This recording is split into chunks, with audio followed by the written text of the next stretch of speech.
Assalamualaikum warahmatullahi wabarakatuh. Sebelumnya izin memperkenalkan diri, saya Vidya Adinda Zarani dengan nomor NPM 23130410009. Di sini saya akan mempraktikkan keterampilan lanjutan, yaitu mengadakan variasi dalam pembelajaran. Sekian, saya akhiri, wabillahi taufiq wal hidayah. Wassalamualaikum warahmatullahi wabarakatuh. Selamat menyaksikan.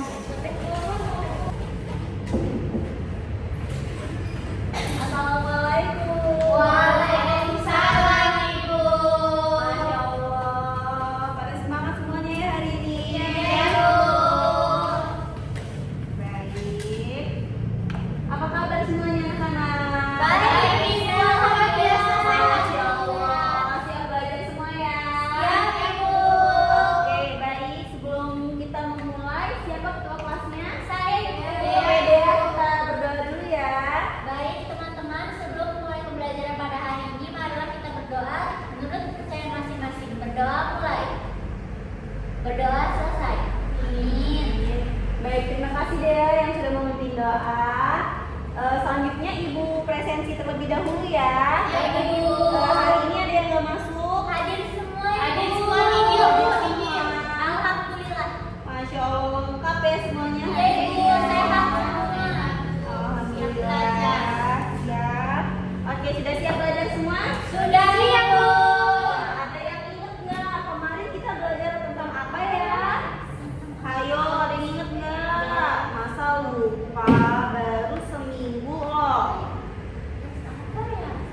Tes iklan. Oh iya, tes iklan. Ada yang barang biasa itu Iya, betul.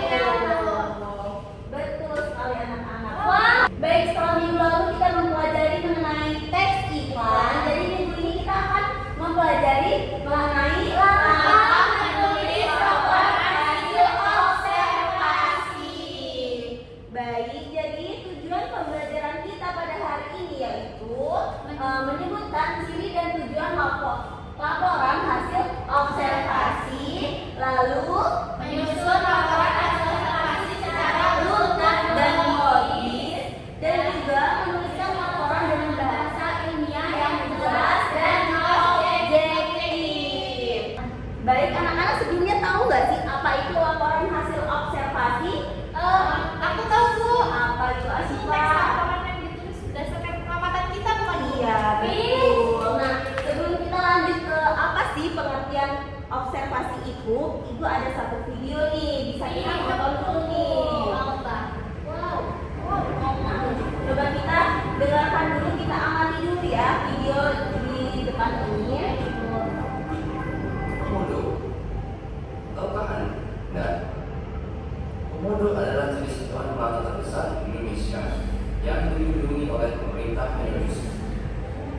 Komodo hidup di semua Dewangan. dan itulah Kita hutan perhatiin dulu ya anak-anak, supaya kita bisa Komodo juga memahami dapat apa hewan sih melata teks terberat hasil di observasi Indonesia itu. akan memiliki berat tubuh sekitar 100 kg atau lebih. Komodo yang paling besar di Indonesia dan pernah diukur tinggi serta beratnya yaitu mencapai 166 kg dan panjangnya mencapai 3 meter. Tapi umumnya panjang dan berat binatang komodo ini hanya sekitar 2,5 meter dengan berat sekitar 91 kg. Namun untuk beberapa jenis komodo memang ada yang mencapai panjang dan berat melebihi rata-rata. Nah, baik. Jadi di sini kalian itu tadi yang Ibu tampilkan adalah salah satu contoh dari laporan hasil teks observasi. Jadi kalian sudah terbayang belum bagaimana sih hasil teks observasi itu? Bisa, Ibu. Jadi kita melihat suatu kejadian ya, Bu, objek. Iya, kita mengamati gitu suatu suasana atau objek tertentu. Jadi kita bisa tahu apa aja yang terjadi di dalam suasana itu. Nah, jadi pengertian dari hasil observasi itu adalah laporan hasil observasi adalah teks yang berisi penjabaran informasi secara faktual dan sistematis berdasarkan pengamatan terhadap suatu objek. Seperti contoh tadi ya, tadi di dalam video itu sang pengamat itu mengamati komodo. Jadi, ya,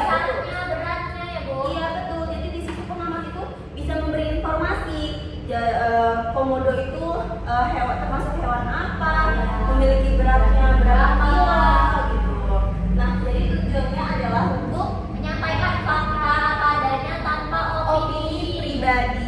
Jadi benar-benar fakta apa iya gitu. Fakta lapangan yang diamati lalu dituliskan. Ya, betul sekali. Nah, selanjutnya ada ciri-ciri dari laporan hasil observasi. Apa saja ciri-cirinya? Di sini ada 5. Yang pertama, berisi fakta dan data hasil pengamatan. Tulis secara ilmiah. ayo satu dong bacanya biar jelas. Ayo, Asifa, ayo apa? Berisi fakta dan data hasil pengamatan.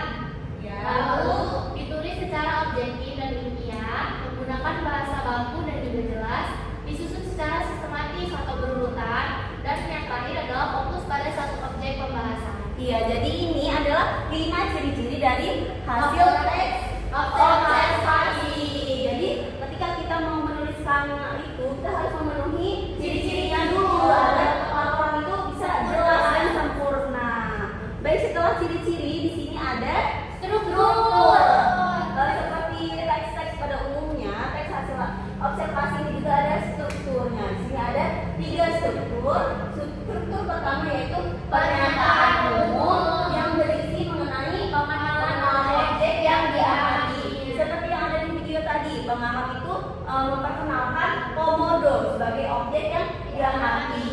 Lalu di sini juga ada deskripsi bagian yang berisi penjelasan rinci aspek-aspek objek yang diamati. Seperti tadi kan di situ pengamat memberitahu bahwa komodo itu berukurannya Besar 3 meter, hanya 3 meter, beratnya 91.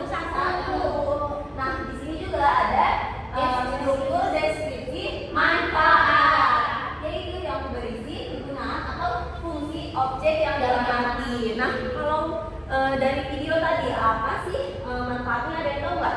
Tahu Bu? Iya. Karena untuk mengedukasi masyarakat dan memberitahu, karena sekarang komodo itu merupakan hewan yang Iya, dilindungi, hampir Bu. punah juga ya. Dilindungi karena itu. Iya betul. Jadi banyak orang tuh tidak tahu apa sih komodo itu. Iya. Jadi untuk memperkenalkan, maka pengamat itu memilih objeknya komodo untuk diamati dan ditulis untuk hasil observasi. Betul. Nah, selanjutnya di sini ada Langkah-langkah menulis laporan hasil observasi. iya betul. Nah, sebelum kita menulis itu, kita harus melewati langkah-langkahnya dulu agar hasil tulisan observasi kita itu dapat dapat jelas dan terstruktur gitu ya. Jadi dapat dipahami dengan jelas. Nah, di sini langkah pertamanya itu kita harus menentukan objek apa dulu yang akan kita amati. Jangan tiba-tiba nanti kita mengamati hal yang di luar ini pembahasan. Jadi kan kurang apa ya, ambigu gitu ya. Apa sih ini kalau objeknya banyak tuh ambigu ya, bingung. Jadi pembaca tuh bingung yang mana sih objek yang diamati itu. Nah, langkah selanjutnya itu melakukan pengamatan langsung atau tidak langsung. Nah, setelah melakukan pengamatan, langkah selanjutnya yaitu mencatat fakta Dan data selama observasi. Nah, iya, jadi setelah kita mengamati, kita catat apa saja data yang ada, apa saja selama observasi itu apa aja yang bisa kita catat. Iya, kita temukan, kita catat. Nah, langkah selanjutnya yaitu mengelompokkan data berdasarkan topik dan aspeknya. Nah, selanjutnya yaitu menyusun laporan secara lengkap dan sistematis. Nah, setelah kita kelompokkan tuh berdasarkan topik-topiknya, lalu selanjutnya kita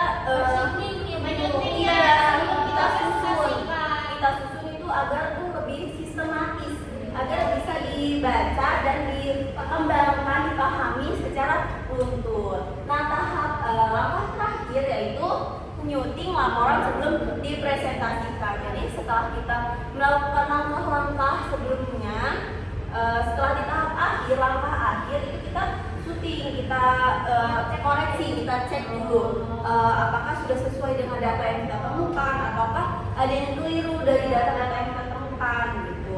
Barulah, jadi setelah kita mengikuti dari langkah-langkah ini, barulah kita bisa menuliskan laporan hasil observasi dengan sistematis. Baik, paham ya?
Paham ya? Jadi segala hal itu bisa kita amati. Iya, Ibu. Lalu bisa kita tulis kan setelah kita mengumpulkan, kita amati data-datanya, kita bisa laporkan, kita tulis dalam bentuk laporan hasil observasi.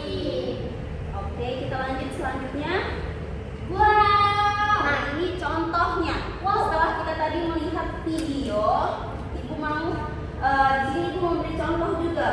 Ibu memberi contoh melalui gambar. Di sini ada gambar apa?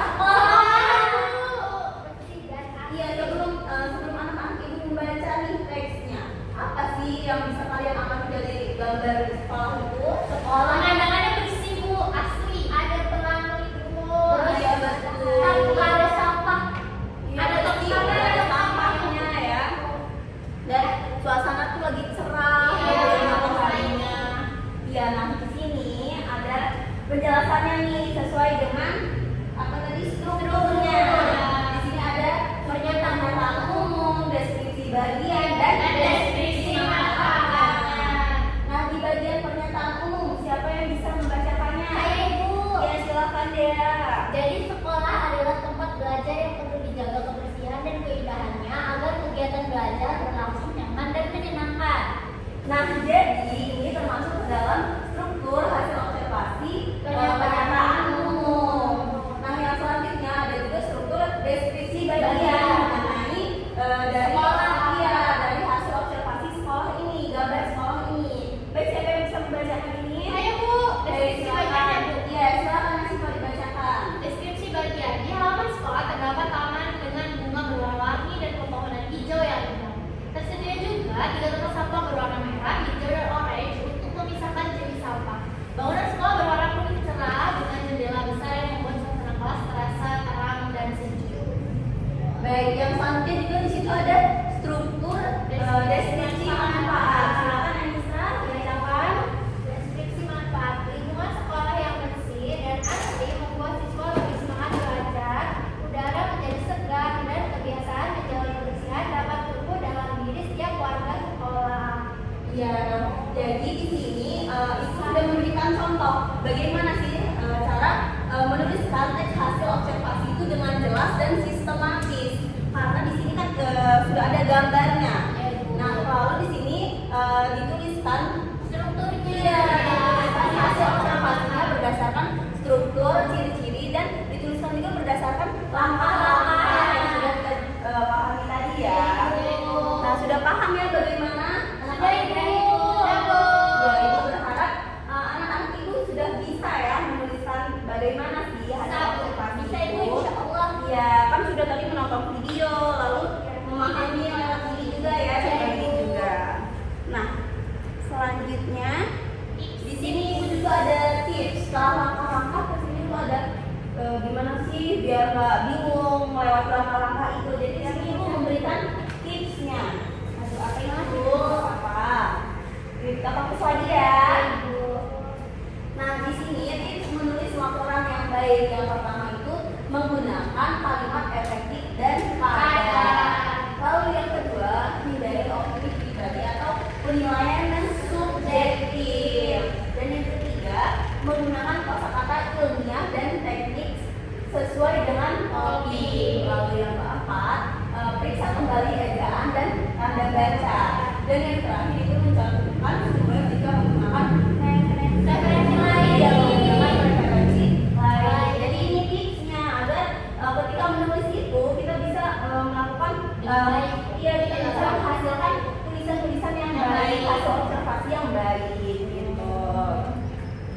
Baik, paham ya? Paham, Ibu.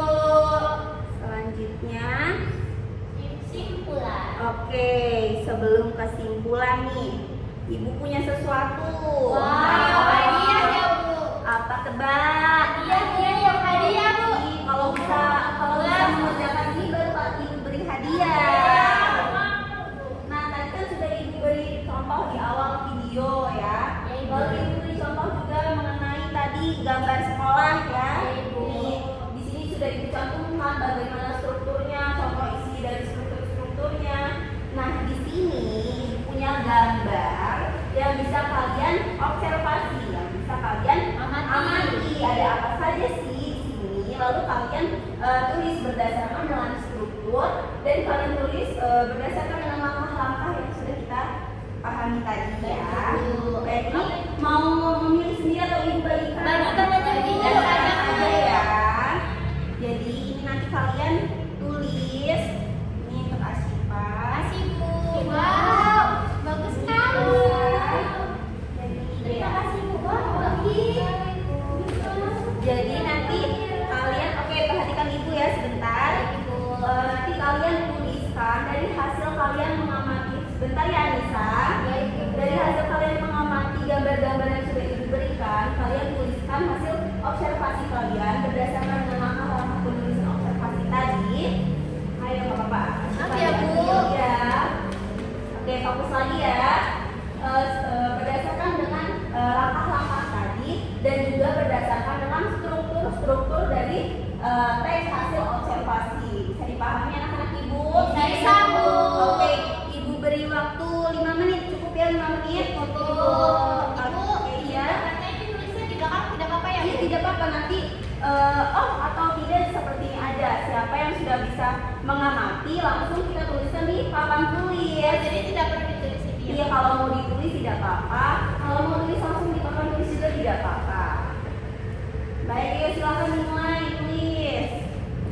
Tulisannya yang rapi ya, biar bisa terbaca dengan jelas. Ibu, pena aku hilang. Oh hilang, ini juga ada pena pakai pena ini. Iya, silakan. Nanti siapa yang bisa menuliskan hasil observasinya terhadap gambar-gambar itu ke papan tulis nanti dikasih hadiah. Ayo. Ya kenapa mau ke struktur? Tidak, Ibu. Kan asli ada contohnya ya. Iya, Maka langsung di depannya.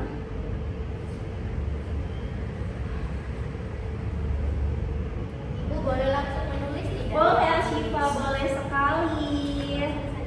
Iya langsung saja kita. Sekarang tanggal berapa ya ibu lupa? Tanggal 22 Tanggal 21 ya? 22, Bu. 22 bulan 10. Hasil tes. Aku apa deh? Apa lagi buat dapur?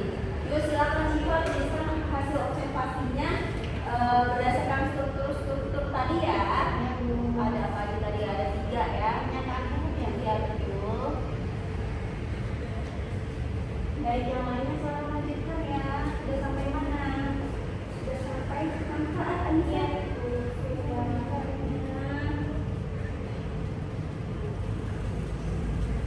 Baik, bagus sekali tulisan Dea ya. Oh, bagus saya tulisnya harus bolak-balik ya, gambarnya ya. Buka apa tulis di buku boleh? Boleh, tidak apa-apa ditulis di sini. Berarti kan Anissa sudah bisa mengartikan ya. Jangan lupa ditulis berdasarkan strukturnya ya. Kalau merasa susah, tadi kan sudah ada tipsnya ya. Ingat kan tipsnya? Tipsnya. Oke, Asyifa sudah banyak sekali nih. Masya Allah, pintar ya. Anak-anaknya harus semuanya.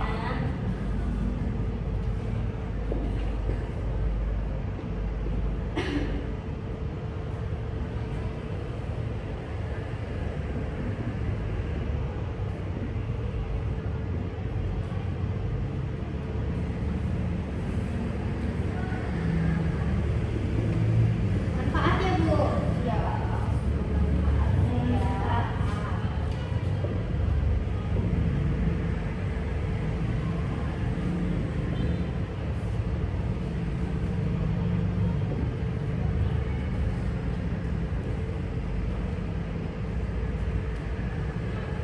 Sudah Syifa? Sudah, Bu. Yeay. Terima kasih, Bu. Terima kasih. Sudah, Bu. Cek dulu ya, baru kita bahas bersama-sama. Oke, baik Anissa. Saya juga sudah, Bu. Oke, dia juga pintar sekali, Masya Allah. Anak-anak ibu ini luar biasa sekali ya. Oke, kita bahas yang sudah dituliskan oleh Asyifa. Jadi di gambar yang diamati Asyifa, di situ ada apa Asyifa? Kamar tidur, Bu. Oke, suasana kamar tidur ya, ruang Iya.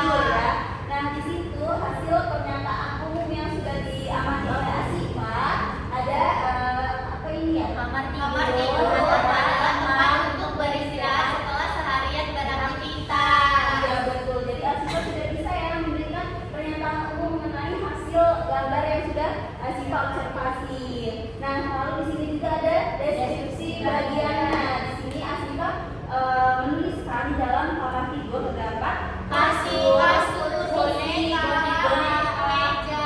dan ada di sini Asifa menuliskan bahwa cat yang ada di dinding kamar tidur itu Warna oranye.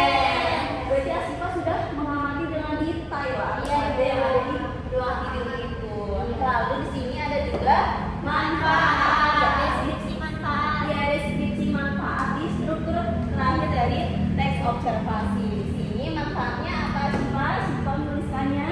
Untuk merapikan kamar tidur ini bisa membuat kamar ini suasananya menjadi nyaman, Bu, sehingga bisa untuk beristirahat setelah kita seharian beraktivitas. Iya, betul. Jadi, oke, tepuk tangan dulu. Yeay, Masya Allah. Hebat-hebat sekali anak-anak ibu ini ya. Jadi di sini kalian sudah bisa mengamati dengan jelas, dengan cermat ya, dan juga menuliskannya dengan sistematis. Lalu bisa memahami bagaimana strukturnya dan menuliskan juga berdasarkan langkah-langkah. Oke, tadi ada yang kebingungan dalam menuliskannya? Tidak, Ibu. Iya, jadi karena diberi tips juga ya. Jadi sudah paham ya bagaimana cara menuliskannya dengan baik. Baik. Sudah bisa anak-anak ibu semuanya ya menuliskan. Sudah paham, sudah bisa menuliskan hasil teks observasi. Nah, jadi di sini kita sampai di penghujung pembelajaran. Jadi kita simpulkan pembelajaran kita, yaitu hasil observasi adalah teks yang menyajikan informasi faktual berdasarkan pengamatan. Nah, teks observasi disusun secara sistematis dan objektif. Lalu laporan ini membantu pembaca memahami objek yang diamati secara jelas dan ilmiah. Jadi sudah paham ya? Sudah bisa coba. Ada yang lupa nggak apa tadi pengertian dari teks hasil observasi? Masih ingat juga ya, Bang? Apa coba? Ayo, tunjuk tangan ayo. Ya, Nisa, apa adanya? Observasi adalah teks yang berisi dari pengamatan langsung yang faktual dan fakta Berdasarkan opini, berdasarkan dengan Fakta. pribadi. Ya, betul. Lalu di situ juga tadi kita sudah mempelajari bagaimana langkah-langkah menuliskan deskripsi, Struktur, struktur, ciri-ciri, dan juga ada tips dalam menuliskan hasil teks deskripsi. Kenapa Lisa? Kita fokus dulu ya Lisa. Sebentar lagi berakhir kok pembelajaran kita. Baik, anak-anak ibu sudah paham semua ya? Sudah, Ibu. Jadi kalau sudah paham perlu diberi tugas lagi atau tidak? Tidak, Ibu. Biar lebih paham ya, biar lebih paham ibu beri sedikit aja kok tugasnya nggak banyak. Tugas rumah ya, Bu? Iya dong. Nanti dikumpulin ke depan sama tugas yang kemarin ya. Baik, Bu. Ibu aku sih Asifa. Ya, Ibu. Nah, jadi tugasnya yang pastinya mengamati ya. Ya, Ibu. Yang pastinya mengobservasi, menuliskan Menulis apa, Bu? menuliskan laporan Observasi. observasi itu kan tadi tidak hanya mengenai tentang lingkungan atau hewan gitu. Observasi itu juga bisa Kegiatan ya, Bu. iya untuk orang gitu ya, untuk menunjukkan ciri-ciri orang, untuk mengamati orang. Jadi di sini ibu meminta kalian untuk menuliskan laporan hasil observasi mengenai anggota keluarga kalian yang ada di rumah.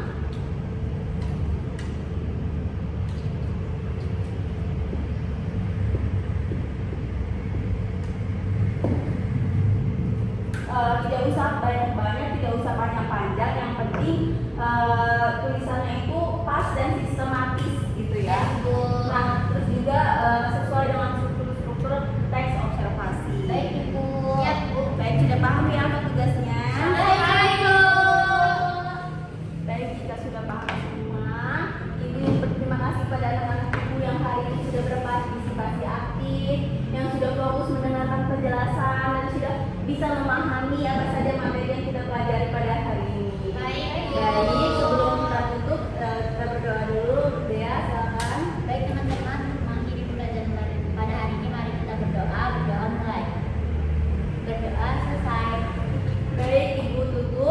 akhiri wabillahi taufiq wal hidayah. Wassalamualaikum warahmatullahi wabarakatuh. Waalaikumsalam warahmatullahi wabarakatuh. Terima kasih Ibu. Terima kasih anak-anak. Makasih ya Bu. Adiau ya. Yuk silakan istirahat ya. Ya, Bu. Terima kasih Bu. Terima kasih Bu.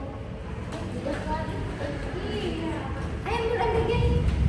Assalamualaikum warahmatullahi wabarakatuh. Perkenalkan, saya Anissa Rosidayana dengan nomor NPM 2313041071 sebagai observer lisan dari nama calon guru Vidya Adinda Zahrani dengan nomor NPM 2313041009. Topik teks laporan hasil observasi tanggal 22 Oktober 2025, kelas 8 semester 1. Variasi dalam gaya mengajar guru. 1. Suara guru memberi variasi dalam nada suara, volume suara, dan kecepatan bicara. Komentar, sangat baik. 2. Mimik dan gerak. Guru mengadakan perubahan mimik dan gerak seperti tangan dan badan untuk memperjelas penyajian. Baik. 3. Kesenyapan. Guru dengan sengaja memberikan waktu senyap atau hening dalam pembicaraannya. Baik. Yang keempat, kontak pandang. Guru melayangkan kontak pandang dan melakukan kontak pandang dengan siswanya. Komentar baik.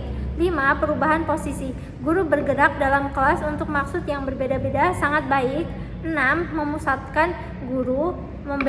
Guru memberikan tekanan pada butir-butir yang penting dari penyajiannya dengan menggunakan bahasa lisan seperti dengan baik-baik, perhatikan ini, dan lain sebagainya, serta isyarat yang cocok seperti mengangkat tangan atau menunjuk dengan jari. Baik. Kemudian variasi penggunaan media dan alat bantu pengajaran, yaitu variasi visual. Guru menggunakan alat bantu yang dapat dilihat seperti menulis di papan tulis, menunjuk gambar atau benda, dan sebagainya. Sangat baik. Yang kedelapan, variasi aural. Guru menggunakan berbagai suara langsung dan rekaman dalam pengajarannya. Baik. Yang kesembilan, variasi alat bantu yang dapat dipegang dan dimanipulasi. Guru memberikan kesempatan kepada siswa memegang atau memanipulasi benda-benda atau alat bantu pengajaran. Baik. Dan yang terakhir, variasi pola interaksi dan kegiatan siswa. Guru memperkenalkan perubahan dalam pola interaksi antara dia dengan siswa dan juga menganeka-ragamkan kegiatan belajar siswa yang terlibat. Sangat baik. Sekian dari saya, terima kasih. Wassalamualaikum warahmatullahi wabarakatuh.